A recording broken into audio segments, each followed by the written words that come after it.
وہ اللہ کا ذکر کر رہا ہے، رب کو یاد کر رہا ہے۔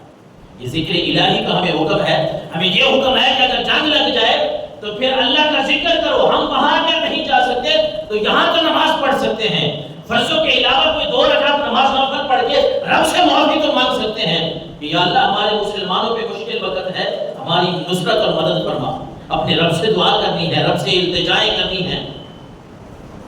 اور حضور صلی اللہ علیہ وسلم کا یہ طریقہ تھا، آپ دعا مانگتے تھے۔ مصنف عبدالرزاق میں آپ کو یہ حدیث مبارکہ ملے گی کہ جب بھی آپ صلی اللہ علیہ وسلم کوئی کسی غزوہ میں شریک ہوتے، اپنے صحابہ کرام کو بھیجتے تو آپ اللہ سے دعا مانگتے، اے اللہ تو میری طاقت اور مددگار ہے، یا اللہ تو ہی میری طاقت ہے، میرا مددگار تو ہے، میں تیری مدد سے پھرتا ہوں، تیری مدد سے میں حملہ کرتا ہوں اور تیری مدد سے ہی میں جہاد کرتا ہوں۔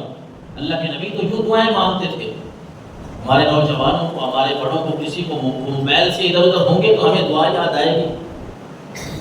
ہم کو موبائل سے آنکھ ادھر ادھر کریں گے تو تب ہمیں پتہ چلے گا کہ ہم بھی کوئی بیٹھ کے قرآن مجید کی تلاوت کر لیں، مسلمانوں کے حق میں دعا مانگ لیں۔ نہیں جا سکتے وہاں، ہم وہی کہہ رہا ہوں کہ ہم مذاق بنانے پہ لگے ہوئے ہیں۔ کوئی کہتا ہے یہ جنگ ہونی نہیں ہے، کوئی کہتا ہے ہوگی تو یہ تباہی ہو جائے گی، وہ ہو جائے گی۔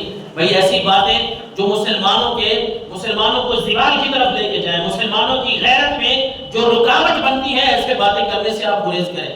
آپ نہیں جا سکتے نہ جائیں، میں نہیں جا سکتا نہ جائیں، لیکن کم از کم ایسی بات تو کریں جو اسلام کے مخالف تو نہ ہو، جو اللہ اور اس کے رسول کے خلاف تو نہ ہو۔ میرے آقا علیہ الصلوۃ والسلام نے فرمایا یا ایھا الناس لا تتمنوا اللقاء العدو، کبھی بھی اپنے دشمن سے ملاقات کی تمنا نہ کرو، جنگ چھڑنے کی باتیں کبھی بھی نہ کرو، تمنا نہ کرو، خواہش نہ کرو۔ آقا کریم علیہ الصلوۃ والسلام نے فرمایا بس اللہ العافیہ، اللہ سے معافی مانگو، عافیت کا سوال کرو۔ لیکن جب فَإِذَا لَقِيتُمْ فَاصْبِرُوا فَإِذَا لَقِيتُمُوهُمْ فَاصْبِرُوا، دشمن سے جب تمہارا مقابلہ ہو جائے تو پھر ڈٹ جاؤ، پھر صبر سے کام لو۔